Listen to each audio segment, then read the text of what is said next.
Hello and welcome guys, welcome to our YouTube channel fantastic study. तो दोस्तों, जैसा कि आप सबको पता है, हम बिपिन चंद्रा की इतिहास की पुस्तक पढ़ रहे थे। उसी कड़ी में हमने कल देखा था कि कैसे कंपनी ने 70 से 80% शुल्क लगा करके और कई सारे उपाय करके इंग्लैंड के मालों को संरक्षण दिया था। वो भारतीय मालों के निर्यात में कमी की थी। तो उसी कड़ी में आज हम आगे बढ़ रहे हैं। चलिए आज का अपना वीडियो शुरू करते हैं। तो भारत को मजबूर किया गया कि वह अपने तैयार माल की जगह कच्चे माल कपास, कच्चा रेशम, नील चाय, अनाज, जूट, तिलहन, चमड़े आदि को निर्यात करे। अब देखिए, जो भारत था उसको इस प्रकार से मजबूर किया गया, इस प्रकार से उसके सामने मजबूरियां पैदा की गई कि वह जो अपना तैयार माल था, वो जो अपना उत्पाद बेचता था, जो अपने सामान बेचता था, उसको ना बेच करके वह सामान जिस चीज़ से बनता है, यानी कि उस सामान को बनाने के लिए जो कच्चा माल चाहिए होता था, जैसे कि कपास, कच्चा रेशम, उसको निर्यात करे। भारतीय अफीम की बिक्री को चीन में प्रोत्साहित किया गया, जिसके लिए कंपनी ने चीन के साथ अफीम युद्ध भी किया। और आगे बढ़ते हैं। इस तरह 1813 के बाद कंपनी की व्यापारिक नीति का निर्धारण ब्रिटिश उद्योग की आवश्यकताओं के अनुसार किया गया। अब देखिए, 1813 में क्या होता है, जो कंपनी की व्यापारिक नीतियाँ होती हैं, जो उनकी व्यापार करने की नीतियाँ होती हैं, उसको 1813 के बाद क्या किया जाता है, उनका निर्धारण इस प्रकार से किया जाता है कि जो ब्रिटिश उद्योग, जो ब्रिटिश कारखाने थे, जो व्यापारी थे, जो उद्योग थे, उनकी आवश्यकताओं के अनुसार, यानी कि उनकी आवश्यकताओं के अनुकूल या अनुरूप कंपनी की व्यापारिक नीति का निर्धारण किया जाता है, जिसका मुख्य उद्देश्य भारत को ब्रिटेन के कारखानों के माल का उपभोक्ता तथा कच्चे मालों का निर्यातक बनाना था। अब देखिए, ऐसा जो किया गया उसका उद्देश्य क्या था। उसका उद्देश्य अगर हम देखें तो उसका उद्देश्य था, तो उसका जो मुख्य उद्देश्य क्या था, वह उद्देश्य था कि ब्रिटेन के कारखानों के माल, यानी कि जो ब्रिटेन में उत्पाद माल था, उनका जो उपभोक्ता था, उनका जो खरीदार था, वह भारत को बनाना और कच्चे मालों का निर्यातक बनाना, जो हमने ऊपर देखा कि कच्चे मालों का निर्यात करें। तो 1813 के बाद जो कंपनी की व्यापारिक नीतियों का जो निर्धारण था, वह इसीलिए किया गया था। और हम बढ़ते हैं अपनी अगली हेडिंग की तरफ। अब हमारा अगला हेडिंग है संपत्ति का दोहन, ड्रेन ऑफ वेल्थ। तो इसमें देखते हैं क्या होता है। चूंकि भारत की सरकार पर नियंत्रण विदेशी व्यापारियों की एक कंपनी और ब्रिटेन की सरकार का परिणाम स्वरूप भारतीय जनता से प्राप्त करों का आय का बहुत बड़ा हिस्सा अंग्रेज भारत में नहीं बल्कि ब्रिटेन में खर्च करते थे। अब देखिए, जो भारत की सरकार थी, जो हमारे यहाँ के शासक थे, उन पर जो नियंत्रण था वह किसका किसका था, विदेशियों का था, विदेशी व्यापारियों का था, और एक कंपनी जिसे हम ईस्ट इंडिया कंपनी का नाम से जानते हैं उसका था, और ब्रिटेन की सरकार का नियंत्रण था। और इनका जब नियंत्रण था तो ये क्या करते थे कि भारतीय जनता से कर प्राप्त करते थे, बहुत अधिक ये कर प्राप्त करते थे। और जो उस कर का बहुत बड़ा हिस्सा था, जो उन कर से आय प्राप्त होता था, उसका बहुत बड़ा हिस्सा ये भारत में नहीं खर्च करते थे, बल्कि ये ब्रिटेन में जाकर उसे खर्च करते थे।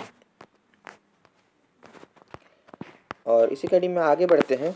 1757 से 1765 के बीच में शासकों, जमींदारों, व्यापारियों तथा जनता से लूटकर 60 लाख पाउंड की दौलत ब्रिटेन भेजी गई।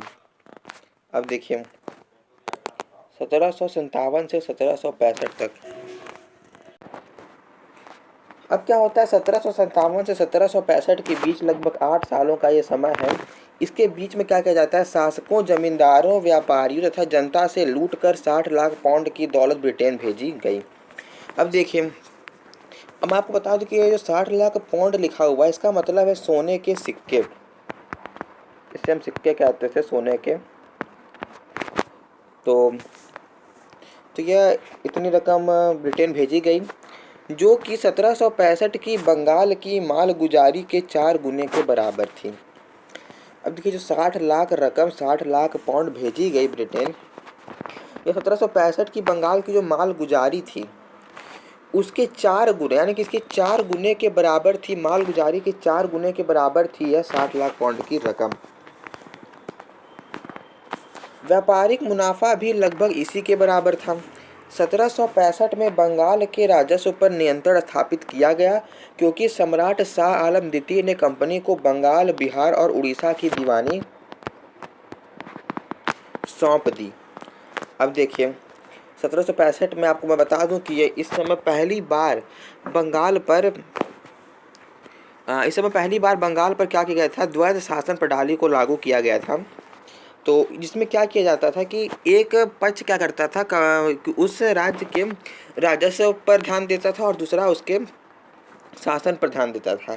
तो इसी प्रकार से 1765 में बंगाल के राजस्व पर नियंत्रण स्थापित किया गया। किसने किया? कंपनी ने किया, क्योंकि सम्राट शाह आलम द्वितीय यह 1765 में बंगाल का शासक था। शाह आलम द्वितीय इसी ने कंपनी को बंगाल, बिहार और उड़ीसा की दीवानी सौंप दी। दीवानी से प्राप्त राजस्व से कंपनी ने भारतीय मालों को खरीद कर उसे निर्यात किया, जिसे पूंजी निवेश कहा गया। अब देखिए दीवानी से प्राप्त राजस्व से कंपनी ने क्या किया, जो भारतीय माल थे कि भारतीय मालों को खरीद लेते थे और उसे अपने हिसाब से निर्यात करते थे, जिसे हम कहते थे पूंजी निवेश। और आगे बढ़ते हैं 1765 से 1770 5 साल का समय के मध्य 40 लाख पाउंड का माल बंगाल से निर्यात किया गया, जो बंगाल के राजस्व का 33% था।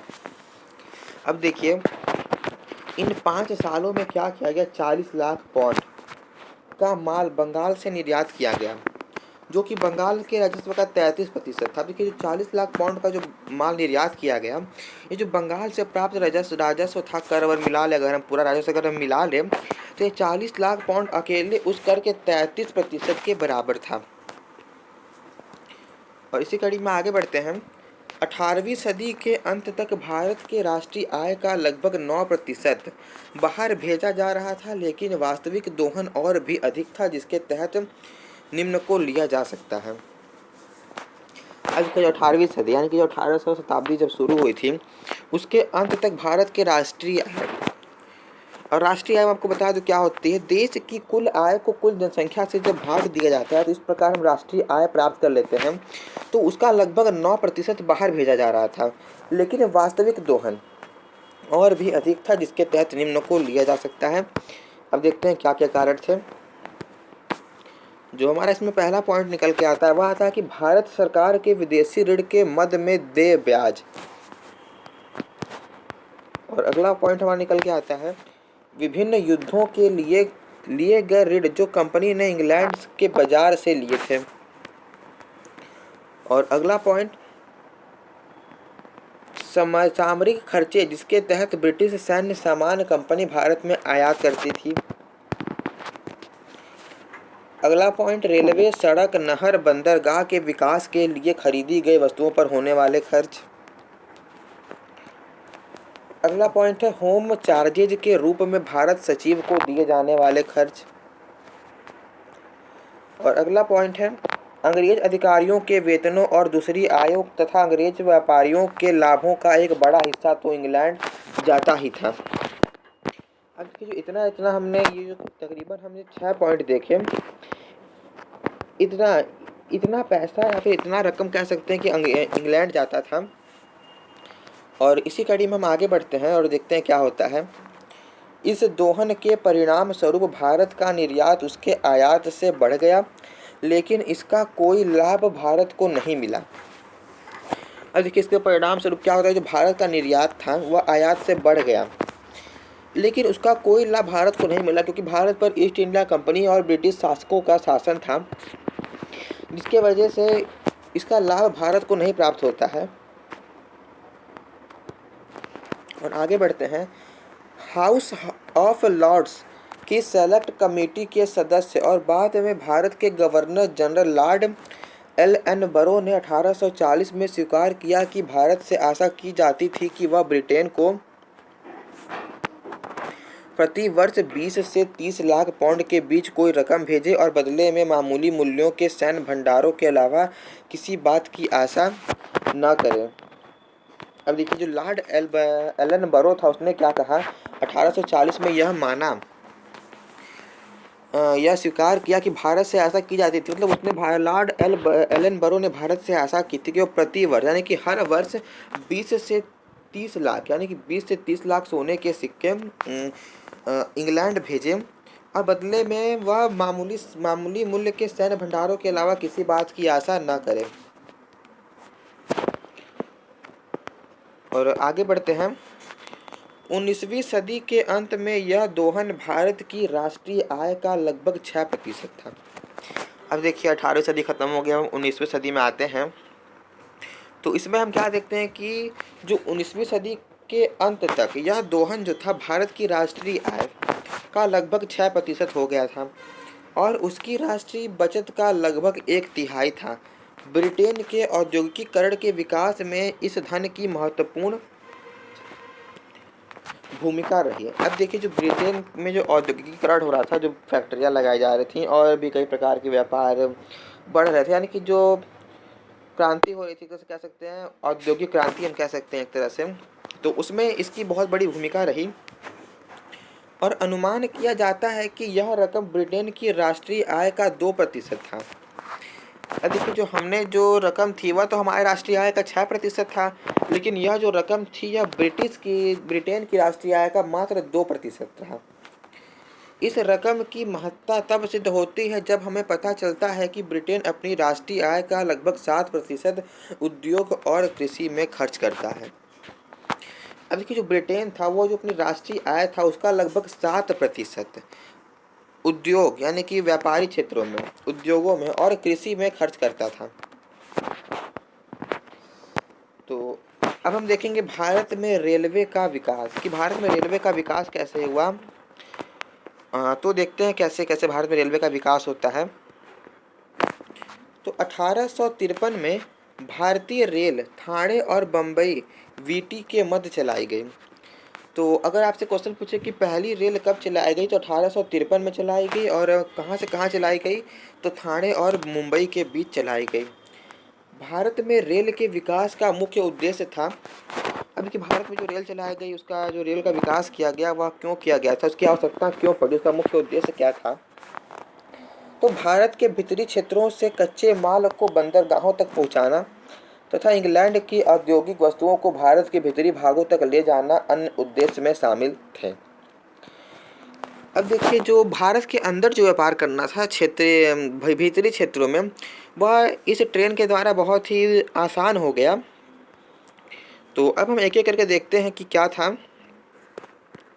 तो हमारा पहला पॉइंट निकल के आता है कि ब्रिटिश बैंकरों और निवेशकर्ताओं को लाभ पहुंचाना, क्योंकि उन्हें लगा कि उनकी अतिरिक्त पूंजी रेलवे के विकास में लगाई जा सकती है।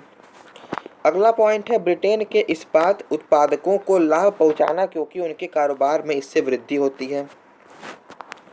अगला पॉइंट है भारत सरकार को लगा कि इससे सैनिकों की भर्ती एवं आवागमन तेज हो सकेगा, जिससे आंतरिक एवं बाह्य सुरक्षा एवं प्रशासन कुशलतापूर्वक किया जा सकेगा।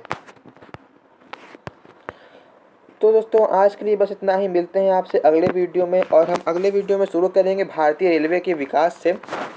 तो तब तक के लिए धन्यवाद, मिलते हैं आपसे कल अगले वीडियो में।